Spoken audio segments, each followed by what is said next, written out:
स्वागत आहे तुमचं माझ्या चॅनलवरती. ओम श्री स्वामी समर्थ महाराज.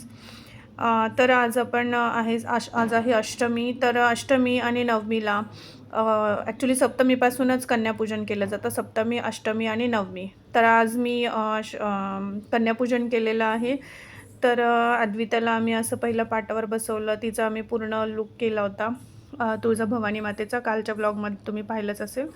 आणि आता तिचे पप्पा तिचे पाय धुतात आहेत. ताटामध्ये घेऊन ताटामध्ये पाय ठेवले तिचे पाय व्यवस्थित धुवून घेतले. मग त्याला तर रुमालाने ते व्यवस्थित पुसून घेणार. कन्यापूजन म्हणजे ते एक देवीचं रूपच आहे. ॲक्च्युली आपण एक मुलगी किंवा 7 किंवा 9 अशा कन्या ॲक्च्युली त्या दिवशी त्यांचं पूजन करायचं असतं. पण माझ्याकडे मला नाही भेटलं एवढ्या, म्हणून मग मी माझ्याच मुलीचं केलं. तर मग तिला आता हळद कुंकू लावून तिच्या पायांची पूजा करून घेतली. तिच्या पायावरती स्वस्तिक काढायला घेतलं. तर ते असं काढतात आणि ती किती कुतूहलाने बघते. तिला खूप आवडतं हे असं औक्षण करणं वगैरे. खूप खुश असते ती की आज माझं हे करणार, माझं ते करणार, मला ओवाळणार. म्हणजे खूप भारी वाटतं तिला. आणि इकडं ते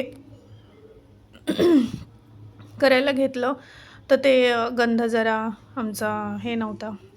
मग त्याला जरा बनवायला घेतलं आणि मग चालू केलं.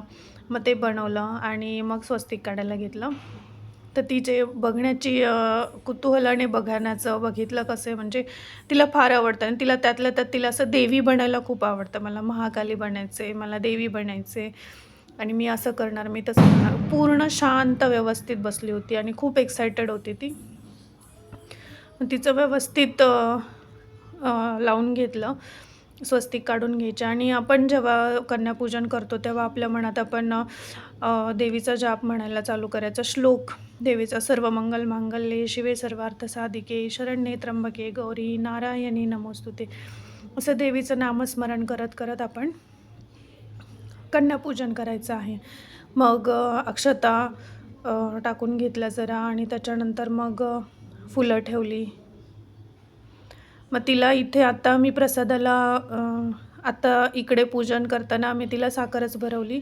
मग नंतर आम्ही प्रसादाला केलं होतं. ॲक्च्युली या दिवशी पुरी, छोले, शिरा याचा मान असतो. तर मग आम्ही तसंच जेवण बनवलं होतं आणि मग आम्ही नंतर सगळे मिळून एकत्र जेवलो. आणि ती किती खुश आहे बघितली, असे मस्त बसलेले आहे. कसं ओवाळतात काय वगैरे. तर तुम्ही पण आपण जर असं केलं तर आपल्याला आपल्या मनातल्या सर्व इच्छा पूर्ण होतात. सगळ्या गोष्टी आहेत आपल्या, त्या देवीचा आशीर्वादच एक आपल्या मागे असतो.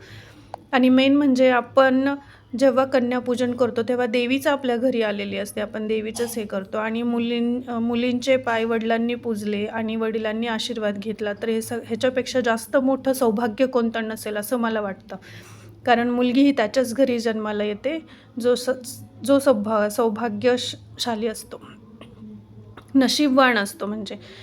आणि माझं पहिलंच अपत्य माझी मुलगी आहे. तर असा आहे आमचा आजचा ब्लॉग. चला तर मग नंतर भेटूया नेक्स्ट ब्लॉगमध्ये. बाय.